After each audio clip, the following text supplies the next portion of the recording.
एक सिंगर के album fail हो जाने के बाद वो बहुत ही ज्यादा अपसेट थी, तो गिटारिस्ट के साथ उसने अफेयर किया। बाद में उसे पता चलता है कि गिटारिस्ट का एक डार्क सीक्रेट है और इस वजह से सब गड़बड़ हो जाती है। हेलो फ्रेंड्स, आज मैं आपको प्लश ये 2013 की एक थ्रिलर हॉलीवुड मूवी एक्सप्लेन करने वाला हूँ। ये एक बहुत अच्छी थ्रिलर है और हमेशा आपको आपकी सीट के एज पर रखेंगे। तो चलिए एक्सप्लेनेशन स्टार्ट करते हैं। मूवी स्टार्ट होती है और हम देखते हैं कि एक लड़की को एक आदमी ने चेयर से बांध कर रखा था। वो चिल्ला रही थी पर उसे छोड़ता नहीं। उसके ऊपर उसने बहुत सारे स्टोन्स डाल दिए और जिंदा उसे गाड़ दिया। इसके बाद हमारी मेन कैरेक्टर हेली और उसका ब्रदर हमसे इंट्रोड्यूस होता है। इन दोनों का एक फेमस बैंड था। हेली ने कहा कि बचपन से हमें म्यूजिक बनाना बहुत ही अच्छा लगता है।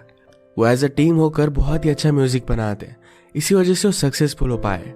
इनका करियर बहुत ही अच्छे से चल रहा था। तभी हेली कार्टर से मिली। कार्टर एक जर्नलिस्ट था और ये दोनों एक दूसरे को बहुत ही ज्यादा पसंद आए थे। बहुत ही जल्दी बात आगे बढ़ी और एक दूसरे के साथ उन्होंने शादी भी कर ली थी। हेली का ब्रदर कार्टर को उसका ख्याल रखने के लिए कहता है। वो दोनों एक दूसरे से बहुत प्यार करते थे। हेली को बच्चे भी हुए पर फिर भी अपने ब्रदर के साथ उसने अपना करियर मेंटेन रखा था। एक दिन पार्टी में उसने कुछ ड्रग्स ले लिए और उस वजह से उसकी डेथ हो जाती है। हेली ने उसे बचाने की बहुत कोशिश की पर वो कुछ भी कर नहीं पाई। उसे लगा कि उसने अपने ब्रदर को अकेला छोड़कर एक नई लाइफ कर ली। इस वजह से वो डिप्रेस्ड हो गया था। ब्रदर के जाने के बाद किसी भी चीज में उसका मन नहीं लगता था। बहुत सारे मंथ गुजर गए और उसी के बाद वो कुछ लिख पाई थी। फाइनली अपने ब्रदर को डेडिकेट करने के लिए उसने बहुत सारे सॉन्ग्स लिखे। उसे पूछा जाता है क्या तुम्हारे ब्रदर का प्लेस कोई ले पाएगा। हेली ने कहा कि हमने जिस गिटारिस्ट को रखा है वो भी बहुत ही टैलेंटेड है, पर मेरी ब्रदर की जगह कोई भी ले नहीं सकता। इस गिटारिस्ट का नाम था एंजो और हेली के मैनेजर को मिला था। उन्हें लग रहा था कि उसे अलग लेवल पर लेकर जा सकता है। इंटरव्यू अच्छे से हुआ और सब लोग बहुत पॉजिटिव थे कि एल्बम सक्सेसफुल होगा। एल्बम के प्रमोशन के लिए हेली को अलग अलग जगह पर अपनी फैमिली को छोड़कर जाना पड़ता है।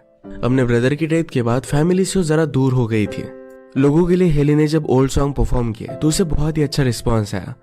फिर वो कहती कि नेक्स्ट सॉन्ग मेरे ब्रदर के लिए डेडिकेट किया है। ये उसके नए एल्बम का था। लोगों ने सुना पर इसके लिए कोई भी चेयर नहीं आती। अगर इसी तरीके से रिस्पॉन्स मिला तो एल्बम खत्म हो जाएगा। इसके बारे में मैनेजर से बात कर दिया। मैनेजर ने कहा कि सॉन्ग को कैचअप करने के लिए जरा टाइम लगता है, तुम ज्यादा वरी मत करो। हेली जब अपने रूम में जा रही थी तभी एक फैन उसके पास आ गया। उसे जबरदस्ती एक चीज पर साइन करने के लिए कहता है। हेली साइन कर देती है पर उसके बाद उसने उसे लिपस्टिक लगाने के लिए कही। उसे जबरदस्ती कर रहा था। तभी वहां पर एंजो पहुंच गया। उसे पुश कर जल्दी से वहां से वो भाग जाते हैं। जाकर बाथरूम में वो छुप गए। हेली को डर लग रहा था तो एंजो उसके साथ रूम तक आया। वो अपने एल्बम के रिव्यूज को लेकर बहुत ही ज्यादा अपसेट थी। तो एंजो ने कहा कि तुम्हें ज्यादा वरी करने की जरूरत नहीं है, इससे कुछ भी फर्क नहीं पड़ता। तुम्हारे मन में जो भी है ये सब कुछ तुम बात मुझे कह सकते हो। तुम्हें रिलैक्सेशन की जरूरत है। हेली को उसने लेटा दिया और बहुत ही अच्छा मसाज करता है। इसके बाद स्लोली उसके साथ इंटीमेट होने लग गया।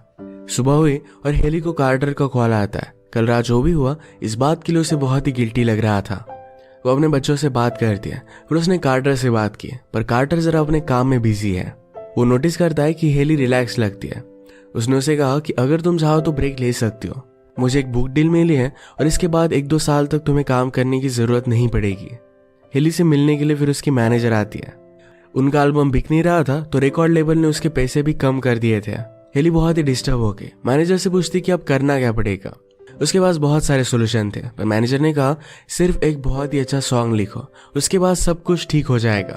वो लिखने की बहुत कोशिश करती है और उसके बाद वो एंजो के पास आके उसे वो एक माउंटेन के पास लेकर जाती है। माउंटेन के ऊपर से एक पत्थर गिरा। वो डायरेक्टली अपना चाकू निकाल लेता है। ऊपर जो कोई भी होगा उसे वो धमकाने लग गया, बस सिर्फ एक एनिमल वहां था। इसके बाद वो पास बैठते और हेली ने कहा कि मुझे एक अच्छा सॉन्ग लिखना पड़ेगा। उसके पास लिरिक्स तो है पर आगे का उसे कुछ समझ में नहीं आ रहा। एंजो ने इस सॉन्ग को अपनी धुन दी और हेली को ये बहुत ही अच्छा लगता है। उसके करीब आने लग गया और किस करने लगता है।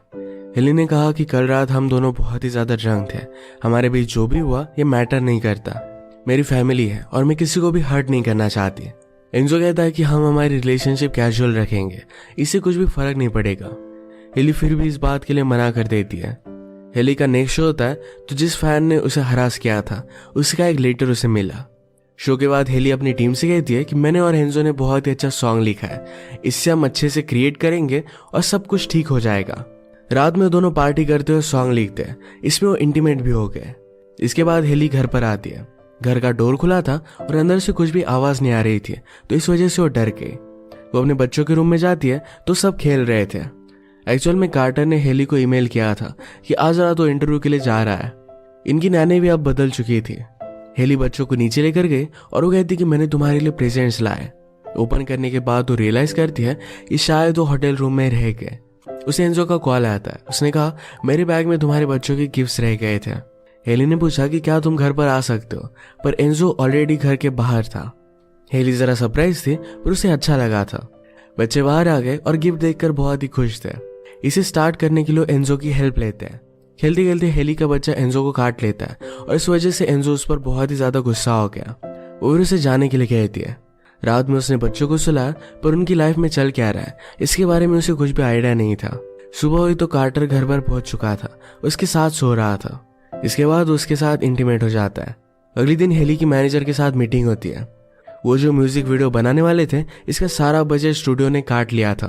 अब इनके पास सिर्फ हाफ बजट है और इस पर न्यू सॉन्ग वो रिकॉर्ड कर सकते हैं। हेली डिमोटिवेट होने लग गई थी तो उसके मैनेजर उस पर चिल्लाकर उसे फिर से मोटिवेट कर देती है। वो घर पर आई तो एंजो कार्टर के साथ मिलकर गिटार बजा रहा था। सब पार्टी कर रहे थे। हेली ने पूछा कि तुम यहाँ पर कर क्या रहे हो। कार्टर ने कहा कि बच्चों का टॉय टूट गया था और एंजो ने उन्हें हेल्प कर दी। घर पर एक गिफ्ट आया जो उस फैन का था। इस वजह से हेली बहुत ही डिस्टर्ब होगी कि उस फैन को घर का पता भी पता है। कार्टर कहता है कि ज्यादा वरी मत करो, हम उसे हैंडल कर लेंगे। एंजो ने टमाटर लाए थे तो इससे वो डिनर बनाते हैं। डिनर करते वक्त कार्टर ने एंजो का एक लॉकेट नोटिस किया। इसमें एंजो ने हेली के हेयर्स रखे थे। ये उसके लिए जरा सस्पिशियस होता है। पूरा दिन इन्होंने साथ स्पेंड किया और रात में मूवी देख रहे थे। हेली कहती कि मैं सोने के लिए जाती हूँ। एंजो ने कहा कि अब मैं निकलता हूँ, पर कार्टर कहता है इतने रात में तुम्हें नहीं जाना चाहिए। एंजो को अपने गेस्ट रूम में रखने के लिए कार्टर ने हेली को मना लिया। एंजो कहता है कि वैसे भी हम दोनों को सॉन्ग पर काम करना है तो सही आइडिया रहेगा। हेली एंजो के रूम में बहुत ही ज्यादा गुस्सा होकर आ गई। उसे कहती कि तुम्हें यहाँ आना नहीं चाहिए था, जल्दी से जल्दी यहाँ से चले जाओ, तुम इस तरीके से मेरे साथ नहीं खेल सकते। एंजो हेली के पास आ जाता है और फिर ये दोनों इंटीमेट हो गए। घर आने पर कार्टर जरा थक गया था और हेली में ज्यादा इंटरेस्ट नहीं दिखाता क्योंकि वो आजकल बहुत ही ज्यादा काम कर रहा है। अगले दिन हेली एंजो के घर पर उससे मिलने के लिए आई। उसे कहती कि तुम इस तरीके से मेरी लाइफ के साथ इंटरफेयर नहीं कर सकते। उसने नोटिस किया कि एंजो के बोर्ड पर उसकी फोटोज लगाई हुई थी। एंजो कहता है कि मैं एक फिल्म डायरेक्टर भी हूँ, तुम्हारी सॉन्ग को मैं ही डायरेक्ट करूंगा। उसने डायरेक्ट की हुई शॉर्ट फिल्म उसने उसे दिखाई। इसकी स्टोरी से पता चलता है कि एंजो की सिस्टर उसे बहुत तकलीफ दे दी थी। एंजो ने उसे बदला लेने के लिए उसे चेयर से बांध दिया, उस पर सारे स्टोन्स गिरा दिया, जिंदा उसे उसने काट दिया। यही मूवी के फर्स्ट का सीन था। हेली को उसका वर्क बहुत ही अच्छा लगता है। उनके पास ज्यादा पैसे भी नहीं थे तो इस वजह से उन्होंने एंजो को हायर कर लिया। हेली के साथ उसने एक बहुत ही नजदीक से वीडियो शूट किया। कार्टर ने जब ये सब देखा तो उसे लग रहा था कि एंजो गे है तो इस वजह से उसे कोई भी ऑब्जेक्शन नहीं आता। इनकी वीडियो बहुत अच्छी बनी थी तो सब लोग बहुत खुश थे। हेली की मैनेजर एंजो से बात करती है। उसे कहती है कि तुम्हें हेली और उसकी फैमिली को जरा स्पेस देना चाहिए। वो सब मिलकर फिर पिकनिक जाते हैं। हेली के पिल्स खत्म हो चुके थे तो डॉक्टर के पास आए। डॉक्टर उसका सारा चेकअप करती है। उन्हें पता चला कि हेली प्रेग्नेंट है। हेली एंजो को बात करने के लिए मैसेज करती है। कार्टर ने ऑलरेडी वैक्सेक्टोमी कर ली थी, इसका मतलब है उसे कोई भी बच्चा हो नहीं सकता। इसका मतलब है ये बेबी एंजो का था। हेली ने सर्च किया कि वैक्सेक्टोमी का फेलियर रेट क्या होता है। कार्टर घर पर आया और जब वो टैबलेट देखता है तो इसके बारे में हेली को सर्च करता देख उसे सब कुछ पता चल गया। हेली कहती कि मैं तुम्हें बताने वाली थी, ये एक मिरेकल है और मैं भी एक बच्चा चाहती हूँ। कार्टर जरा इस बात के लिए अनश्योर था पर फिर भी इसे एक्सेप्ट कर लेता है। बाहर एक डिलीवरी मैन बच्चे की क्रीब लेकर पहुंच जाता है। कार्टर इस बात से गुस्सा हो गया क्योंकि सबसे लास्ट उसे पता चला है, पर हेली ने किसी को भी बताया नहीं था। वो एंजो को कॉल करती है और कहती कि तुम्हें कैसे पता चला, मैंने तो तुम्हें बताया भी नहीं था। एंजो कहता है कि ये सब चीजें होती रहती है। एंजो को हेली और कार्टर में जो भी बात हुई इसके बारे में पता था। हेली इस बात से बहुत डर जाती है। उसने फिर डायरेक्टली अपने मैनेजर को कॉल किया, उसे सारी चीजें बता देती है। मैनेजर ने कहा कि तुम डरो मत, मैं लॉयर से बात करूंगी और एंजो को तुमसे दूर रखूंगी, सब कुछ ठीक हो जाएगा। हेली कहती है कि एल्बम के फेल हो जाने के बाद मैं कोई भी सॉन्ग लिख नहीं पा रही थी तो इसी वजह से ये सब मुझसे गलती हो गई। उसे बहुत ही बुरा लग रहा था। हेली ने कार्टर को बताया था कि वो बेबी क्रीब उसके मैनेजर ने भेजी है। यहाँ पर आते वक्त कार्टर और एनी में बात हुई थी तो एनी ने कहा कि मुझे इसके बारे में कुछ भी पता नहीं है, ये एक इश्यू हो सकता है, पर मैनेजर कहती कि मैं सब कुछ संभाल लूंगी, कुछ भी वरी मत करो। कार्टर ने हेली को कन्फ्रंट किया। वो समझ चुका था कि बेबी एंजो का है। लंच करते हुए कार्टर को कॉल आया। हेली की मैनेजर की डेथ हो गई थी, उसका किसी ने मर्डर किया है। वो इस बात से बहुत अपसेट हो जाती है। रात में घर के बाहर कार्टर अपना गुस्सा निकालने के लिए एक खड्डा खोद रहा था। हेली को लगा कि कार्टर ने एंजो को हर्ट कर दिया है, तो हेल्प मांगने के लिए वो नेबर के पास चली गई।